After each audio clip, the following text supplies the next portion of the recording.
Today, friends, even as we concentrate on Job chapter 14, verse 1 onwards, verse 1, man born of woman is of few days and full of trouble.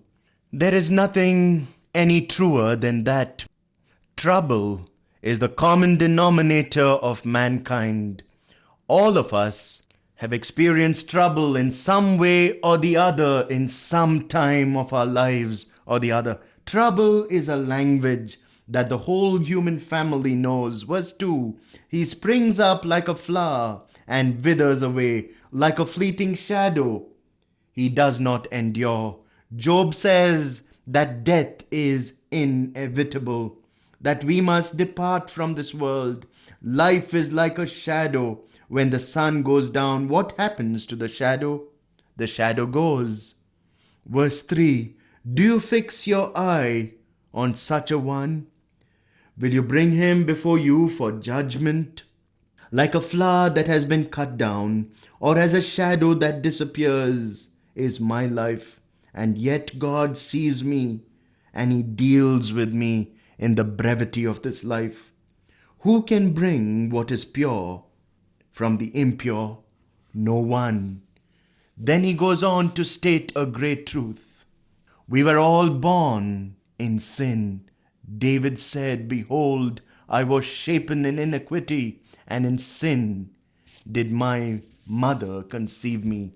Psalm 51 and verse 5. How could any of us be a sinless creature when we had a sinful father, a sinful mother? You cannot bring a clean thing out of an unclean thing. That is a rule that is universal. Verse 5, man's days are determined. You have decreed the number of his months and have set limits he cannot exceed. Job says that as a human being he feels that he is pretty well hemmed in. David wrote Psalm 23 and verse 4, even though I walk through the valley of the shadow of death, you hem me in, you are with me. Your rod and your staff, they comfort me. Was he referring to his deathbed? No. From the very minute of birth, when we start out in life, we are walking through a canyon where the shadow of death is on us. And we keep on going until it gets narrower, narrower, and finally it leads to our death. We are always walking in the shadow of death, my friend. Someone has put it like this: the moment God gives us life, he begins to take it away from us. Now notice verse 7 onwards. At least there is hope for a tree. If it is cut down, it will sprout again, and its new shoots will not fail. Its roots may grow old in the ground, its stump die in the soil, yet at the scent of water it will bud and put forth shoots like a plant. But man dies and is laid low. He breathes his last and is no more. A man may have made tremendous success, but his life is brief and short. He could have been a famous person, and then he is gone. Where is he? There may be a few monuments around him, maybe a street or two named after him. But what good is that? What does that amount to? Here is a breakthrough that reveals the faith that is yet alive in the heart of Job. If a man dies, will he live again?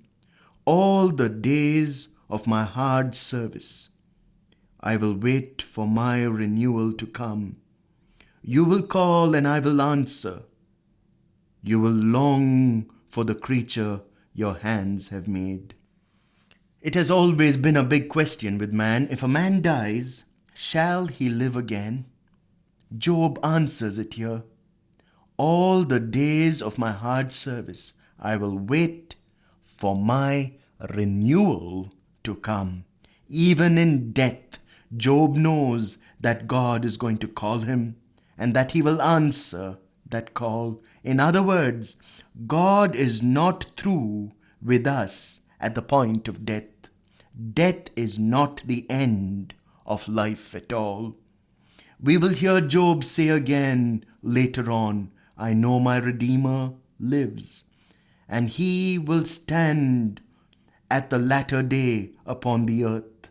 And though after my skin worms destroy this body, yet in my flesh shall I see God, whom I shall see for myself, and mine eyes shall behold, and not another, though my reins be consumed within me.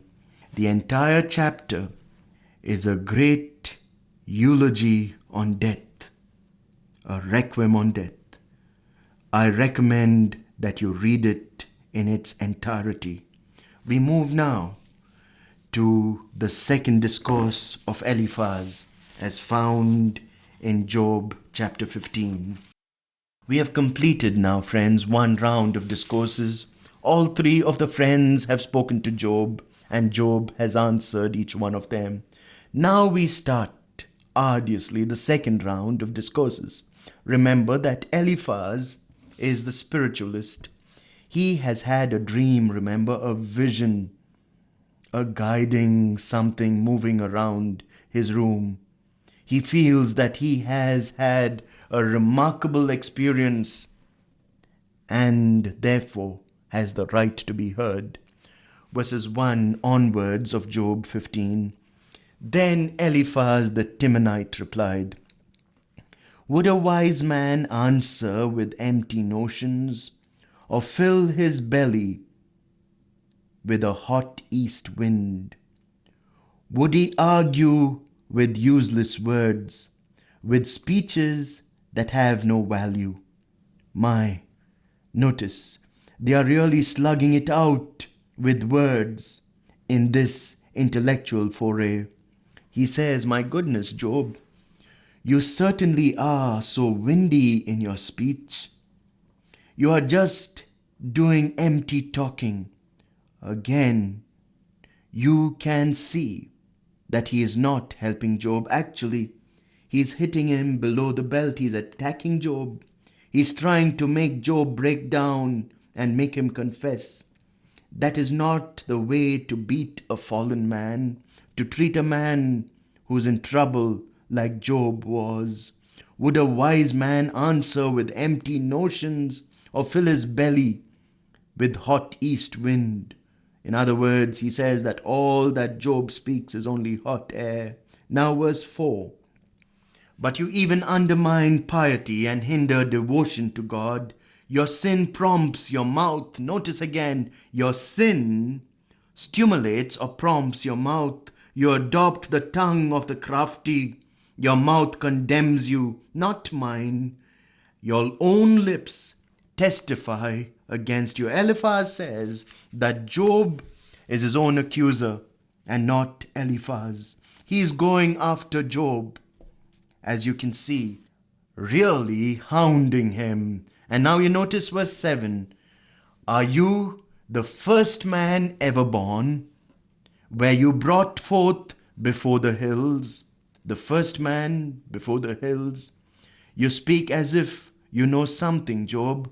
But do you really? Were you born before the hills? Verses 8 and 9.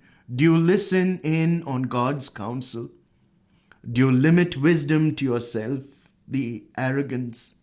What do you know that we do not know? What insights do you have that we do not have? Again, he is arguing from a very wrong premise. He tries to put Job in very bad light. He does not bring Job to a place where he can see that he is a man who has a great lack and a great need.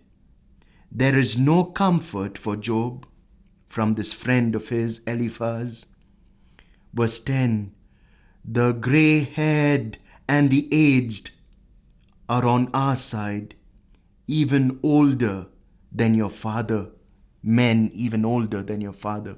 Eliphaz defends himself and the two other friends by telling Job their advantage of maturity is over Job, is against Job. He says that wisdom is on their side and not on the side of Job. This is his argument. Grey hairs, aged, older men. Now verse 14. What is man that he could be pure, or one born of woman that he could be righteous?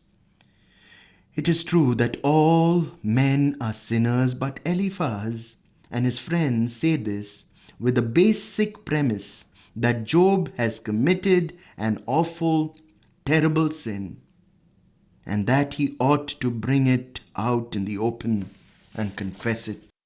Now you notice again what he continues to tell Job in verse 15. If God places no trust in his holy ones, if even the heavens are not pure in his eyes. What he says about the heavens is also true. When the Lord Jesus Christ died, he did not die only to redeem mankind, but his plan of redemption stretched wider than mankind. In his plan of redemption, there is to be a new heaven and a new earth that will come because he has redeemed us. It is a true statement that the heavens are not clean in God's holy eyes. Verse 16. How much less man who is vile, who is corrupt, who drinks up evil like water. If the heavens are filthy and need redeeming, how much more man? Although it is true, it is no more applicable to Job in his condition than it is to Eliphaz and every other human being. Now verse 20 and also verse 21. All his days the wicked man suffers torment.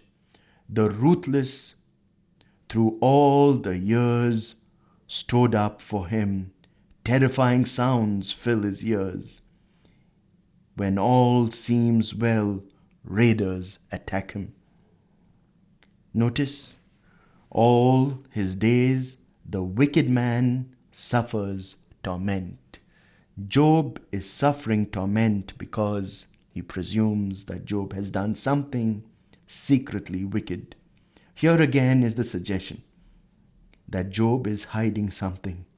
We must admit, however, that these men did not have a contemporary false psychology which says there is really nothing wrong with man, that man has made a few mistakes and his sin is really one of ignorance, but it really is nothing that couldn't be cured by just rubbing a little ointment on his sin. These men had a truer concept of sin than modern man has, who teach that man is a superior creature, a product of evolution, and so is not responsible to the Creator. Although these men did have the answer to the problem of Job, many of the things they said were not very clear, were not very true. Eliphaz, instead of being a comforter, turns out to be a debater. He has no new information since his first speech, since his first round of speaking. Friends, Eliphaz comes out so good in logic and rationale, the externals, but yet something was wrong somewhere in his argument. It lacked the necessary weight. Friends, the worst form of deceit is self-deceit. May God imprint these words in your heart. God bless you.